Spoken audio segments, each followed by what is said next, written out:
Hi. Oh crap, falling over everything here. Alright, welcome back to Easty's Corner. Yeah, anyway, so don't do things like that, makes you dizzy. Alright, put you there for a second. Okay, so right, firstly, I want to offer my sincere condolences to those families affected at the moment with the coronavirus, and anybody that is infected personally, that you make a speedy recovery. We're in crap times at the moment, and everybody's doing what they can to survive in regards to infection cross-contamination measures and all that. So yeah, with that, stay safe people, use your common sense, social distancing, only one person per household goes shopping, that kind of stuff, you know, eliminates crowds, eliminates the need for the infection or the possibility of the infection being passed on to others. Anyway, flies. Yeah, so, okay, coronavirus done. Okay, no more coronavirus. Okay, today, as you saw in my last video, I did it's been a while, I did a turbo rebuild for my transit van. Since then, things have been going wrong. So I've had it in and out with the mechanics, manic mechanic. It's not, it's just something that the van, we're not, it's hard to explain. It's thrown up irrelevant fault codes for certain things. Even though I had the new glow plugs fitted, two of them were faulty, so they got replaced, and it was still showing soot accumulation, that kind of stuff. But anyway, even though I had my DPF taken off clean, sent away to a specialist DPF cleaning company, and they sent it back to me looking brand new. You know, I did one journey in it, 163 miles, 173 miles. It's full again. Soot accumulation, 200% after a clean. Something's wrong. Okay. So what I did is I took it to another mechanic. He suggested, don't ever get your DPF cleaned, just get a new one. I know they're expensive, especially for my van. They cost £545 and upwards, depending on who you go to. I've been lucky. I'll put a price up here. Oh, in fact, my next video will be fitting that anyway, so I'll explain about that. Anyway, so for now, I've stripped my turbo off. I've had to check all the seals and stuff to make sure that it's all right. I think I've caught, or it's just age of pipe or whatever, but the feed pipe for the turbo is this one hot. As you can see, it's got a flexy bit of pipe in it. I think that within this there may be a split, because it's leaking a lot, and when I say a lot, I mean a lot of oil. In fact, 1.5 litres in nearly a 173 mile journey.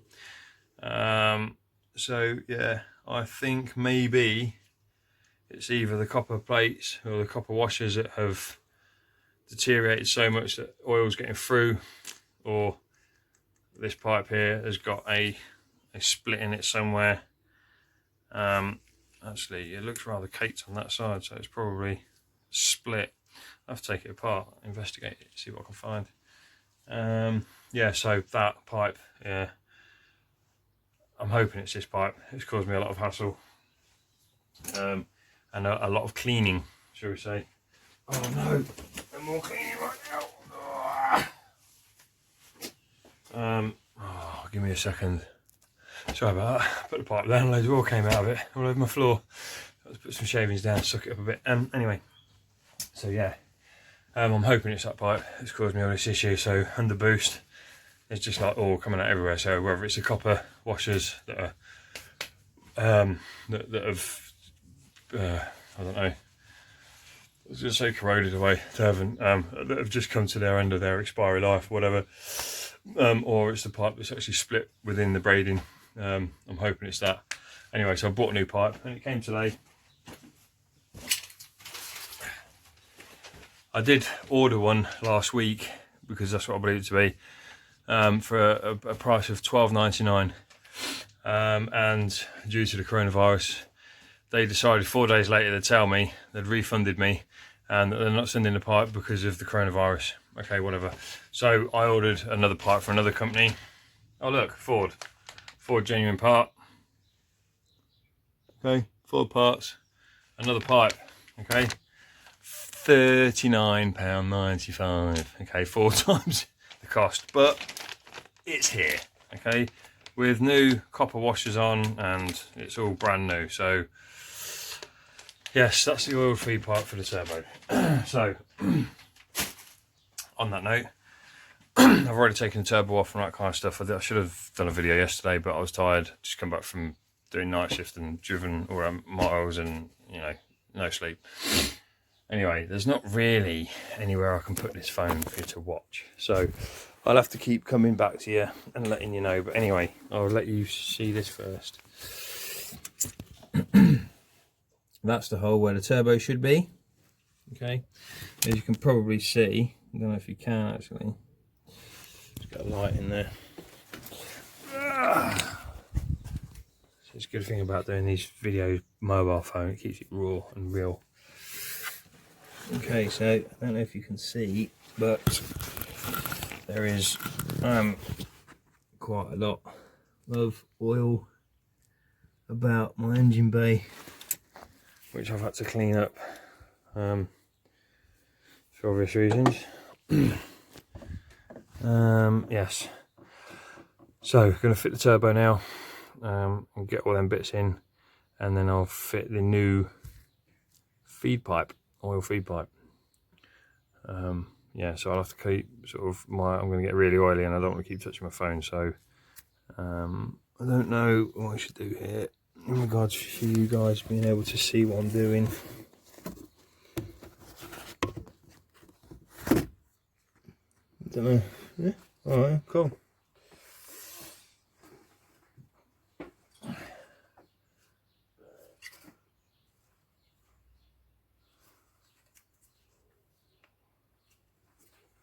Okay, right then. I can't even pause it, just give me a second.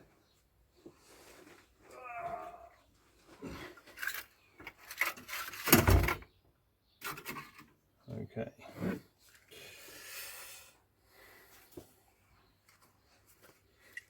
Right. Let's get this in here.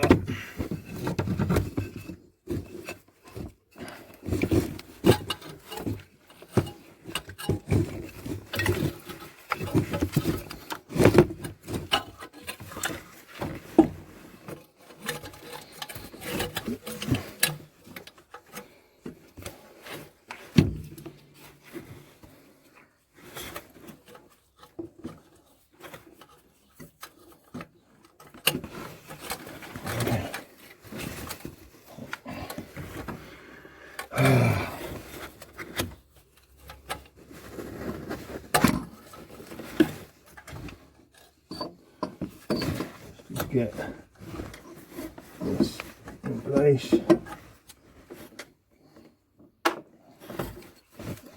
So what you're seeing there, I apologise for. Alright, just give me a second. Let's have a look.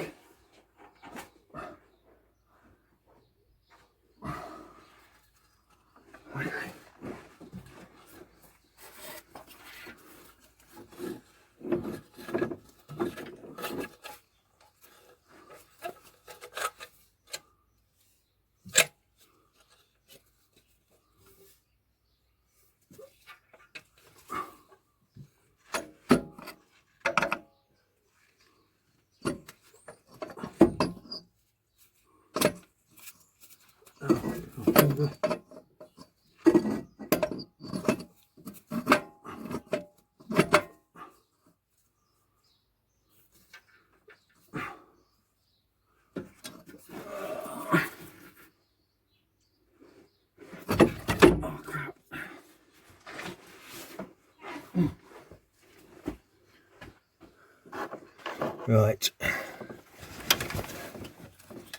isn't ideal then.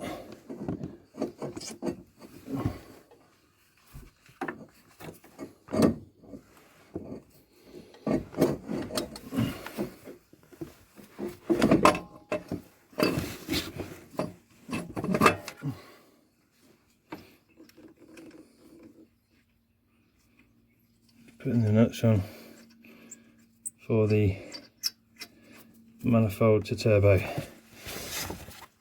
Okay, that's that one nut in place. Right,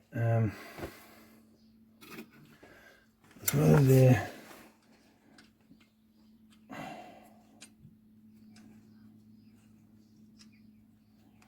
Okay, this time around I thought it was a better idea for the, you can't see at the moment, to connect the return pipe to the turbo first and then feed it back to the block like you just saw, to make sure that the return pipe was getting a better connection to the turbo and that the gasket was sealed properly. Right, I'm just going to pause it there and then I'll come back to you in a second once I've done these bolts up.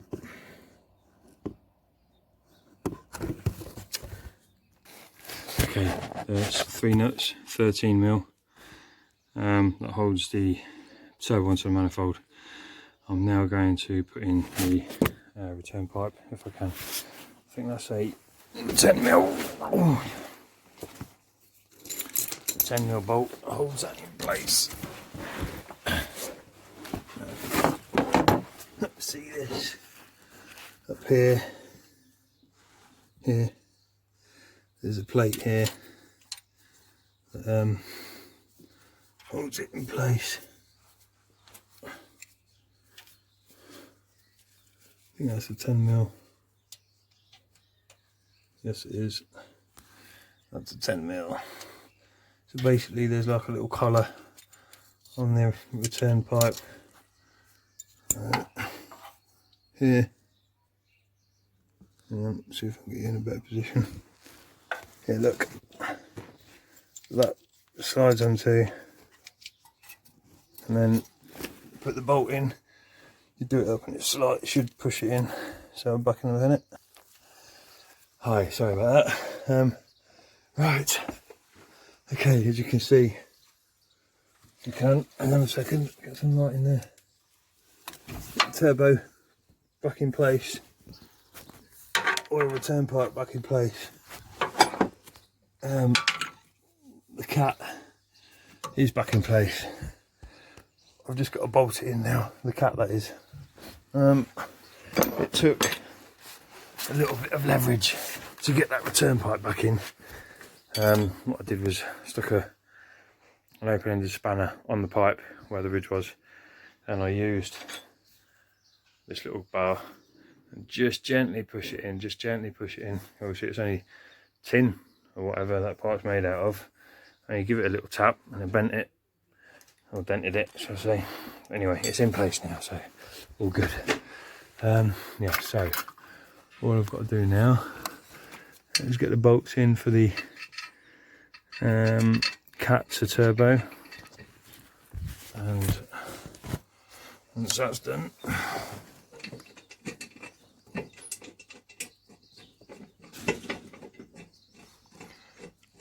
that's gone in nicely.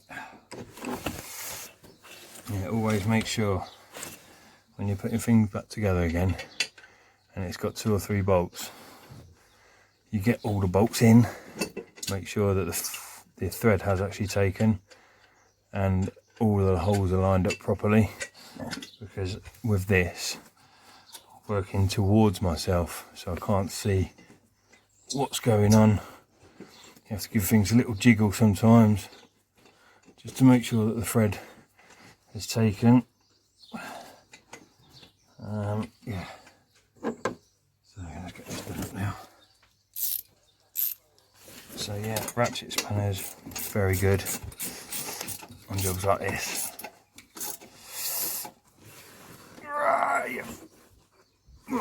So, because of the dilemma that I had when I rebuilt the turbo, one of the bolts snapped in the turbo casing, and now they've had to drill it out and put a 17 mil nut on the bolt that they've replaced, which I think it was a 17 anyway, to be honest with you, but there we go. So yeah, so this has got 117 now and 215, 117 nut and two 15 mil bolts.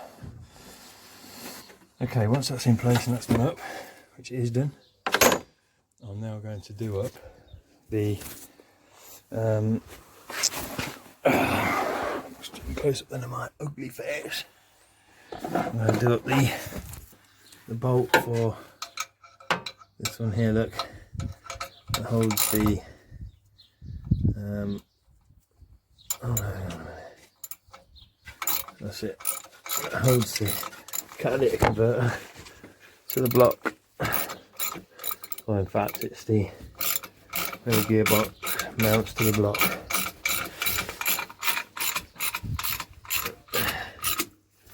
There we go, that's nice and tight. That's done up. So now it's the time to fit the oil feed pipe. Now, sorry, I'm just going to put on some more gloves because these ones are a bit ruined. I always put 2 pairs of gloves on, makes things a little bit easier.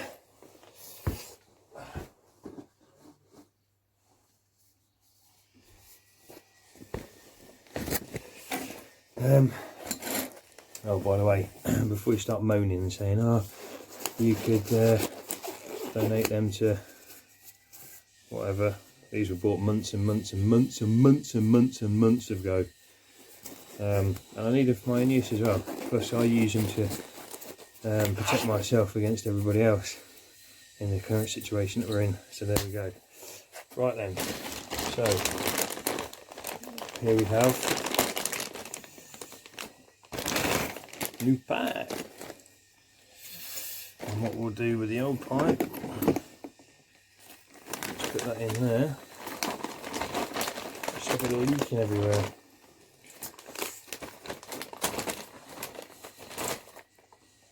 I'll put that on there like that.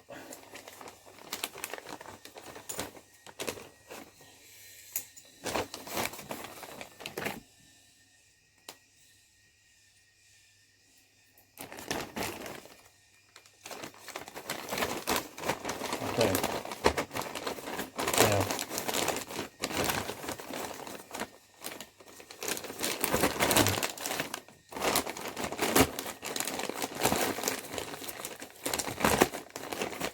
right then, I very well hope this sorts it out. Right, now I've got flipping oil all over me again. Where's my cloth?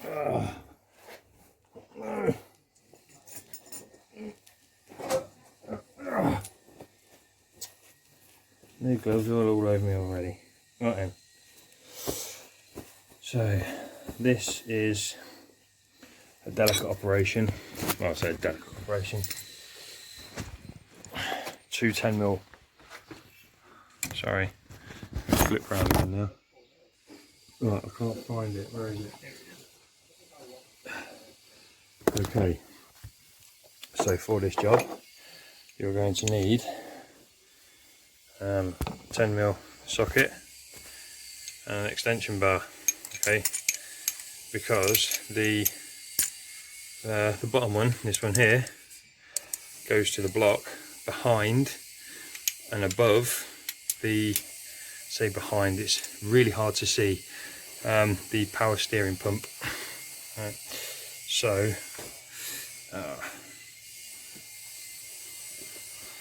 I'm going to put that in place now. I'll see if I can show you.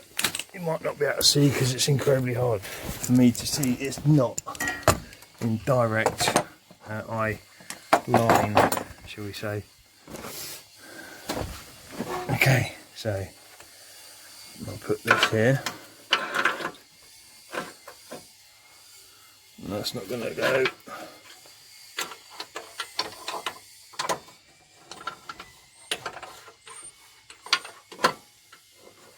Okay, let's balance that there. Right then. So this here is a power steering pump. Okay, the oil return pipe goes in the head here. I don't know if you can see that. Timber. Let's see if I can get that in there again.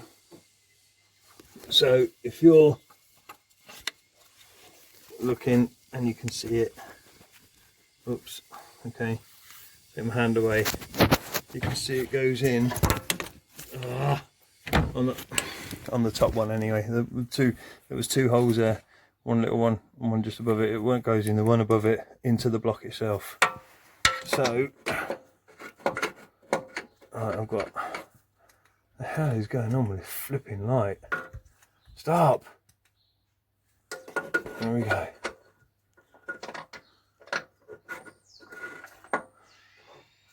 Why? Right, stop changing bloody colour. Okay, here we go. You might be able to see it, you might not be able to see it. Stupid light, why does it keep doing that? Oh!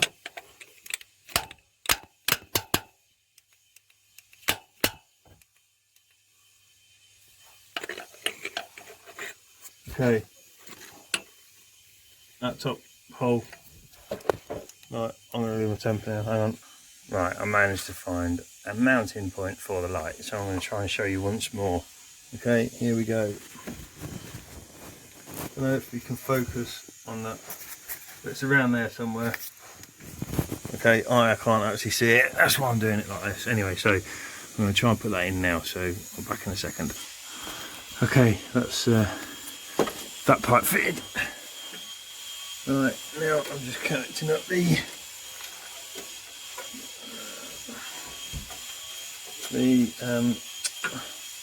oil sensor plug back to the oil sensor, obviously.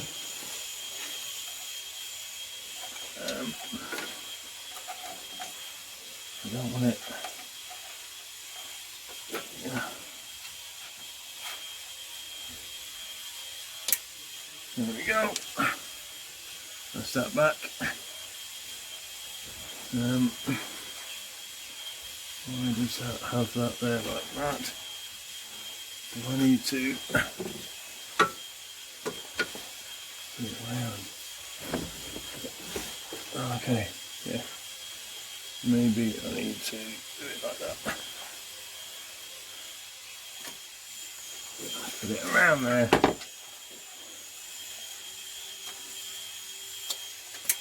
Do it like that.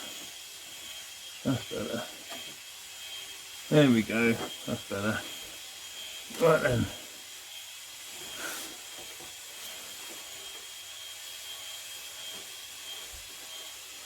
Okay.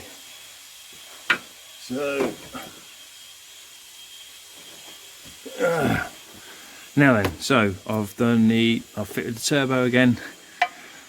I've done the oil return pipe, I've done the oil feed pipe. I'm yet to connect the intercooler pipe now back to it and put the air pipe back to it. Once that's all done, I think that's done. Give me a second.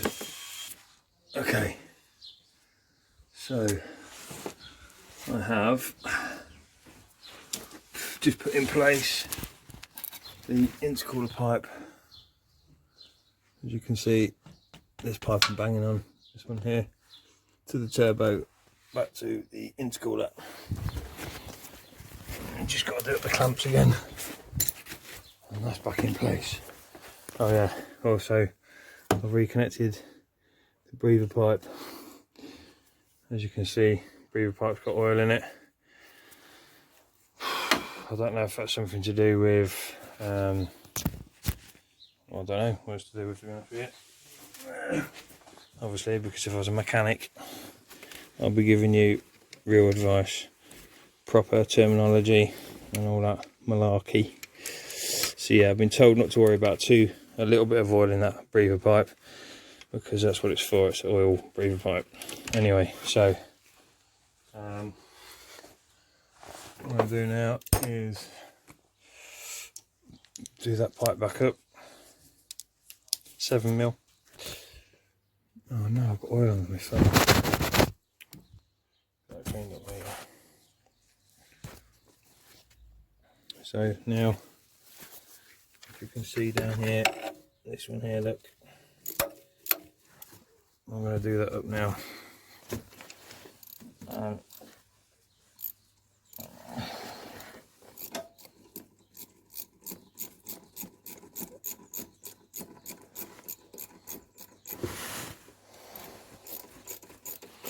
If anybody wants to know what the back of the neck and an ear looks like, there you go. Okay, that's that one done up. My bull bar's getting a bit dirty. I keep grabbing hold of it and putting myself under the trumpet farm. Okay, now I'm going to do this pipe up. Yeah, I undid this far too much yesterday. Can't even see it, can you? What the hell's it going on about? There it is, look. Oh, for God's sake. This is where like a power drill would come into handy. For God's sake. We've got a good extension bar on there for.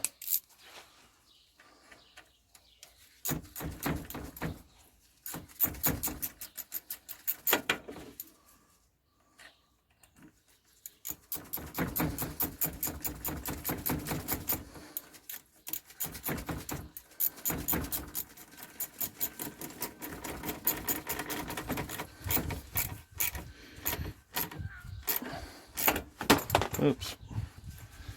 Yeah. Okay. That's one integral pipe back on and in place to the turbo, of which it had oil in, by the way. Quite a bit of oil. To be honest, I don't know how it got in there. I think it might have been all from the last time that the turbo went on it. So now I'm going to refit the to the airbox to turbo filter pipe. So one end goes on the intake for the turbo, one end goes back onto the airbox, or the air filter box housing. There we go, that's back on the turbo,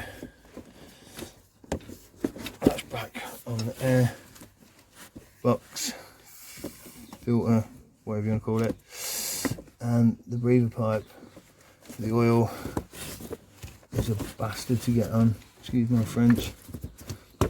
If I was talking French it'd be okay like you or something, I don't know. I don't talk French so I wouldn't know what I'm saying, and if that was offensive I do apologise. Right. Jeez. Right, okay, here we go. My word. Why did I have to make things so goddamn difficult, for one? Secondly, why did I have to make things so goddamn difficult? What have we done with them? Where are they? Here they are. Right, clamp, pliers,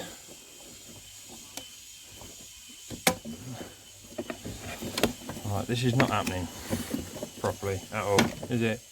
Hey, I mean, come on, what the hell is going on today? Got this off, no problems last time, and back on again, no problems last time. It just doesn't want to go on today. So need to do this, I think. And you can't see anything I'm doing. So I might as well do a radio show, eh? Okay, right, that clamps off completely now. Ah, there we go, that's better.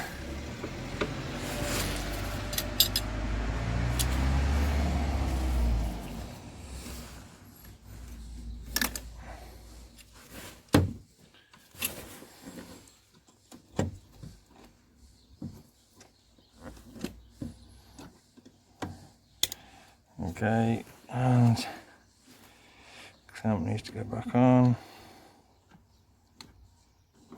And the clamp's back on.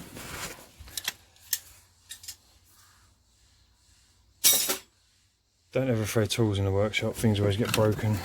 Right then, not that this is a workshop, this is my garage. Hey ho. So, hose back on the filter housing. Like so. And back onto the turbo. Right then, let's get these clamps done up. I've got something sticking in my back. Something inside my bloody overalls.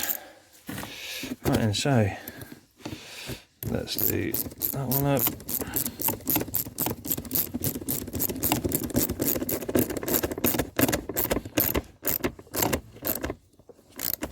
So I've just done that up nice and tight.